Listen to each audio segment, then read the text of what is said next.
গত শুক্রবারই মুক্তি পেয়েছে ঋতুপর্ণা প্রসেনজিৎ জুটির 50তম ছবি অযোগ্য। ছবি মুক্তির পর থেকেই দর্শকদের মধ্যে বেশ সাড়া ফেলেছে এই ছবিটি। পরিচালক কৌশিক গঙ্গোপাধ্যায় এই ছবিতে দর্শক ফের ফিরে পেয়েছেন ঋতুপর্ণা ও প্রসেনজিৎকে, সঙ্গে শিলাজিতের দুরন্ত অভিনয়।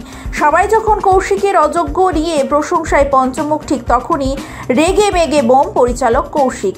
ফেসবুকে রীতিমতো গর্জে উঠেছেন তিনি। কি এমন হয়েছে তার? কৌশিক গঙ্গোপাধ্যায় তার ফেসবুকে একটি ছবি পোস্ট করেছেন, যেখানে দেখা গিয়েছে অযোগ্য ছবির পোস্টারের ওপর সারি সারিভাবে আঁটা রয়েছে আরেকটি বিজ্ঞাপন, যেখানে ঠিক লেখা আছে ডেলি আয় 700। এমনই এক চাকরির বিজ্ঞাপন দেখে কৌশিক গেছেন একেবারে ক্ষেপে। পরিচালক তার ফেসবুকে লিখেন, ডেলি আয় 700, অযোগ্যের প্রচুর পোস্টারের ওপর এই যোগ্য ভালোবাসার ছাপ্পার জন্য কৃতজ্ঞতা। ছবির নাম ধাম লোকে পড়তে পারলে আমাদেরও ডেলি আয় একটু বাড়ে হয়তো। আর একটা পয়েন্ট হলো, কেবল অযোগ্যের পোস্টারের উপরই কেন মারা? এসব কেন মারেন? কখন মারেন? কারা মারেন? এসব একটু ভেবে দেখবেন তো। এটা জানি, এই তাপ্পি মেরে পোস্টার ঢাকার চল অনেক বছরেরই পুরনো।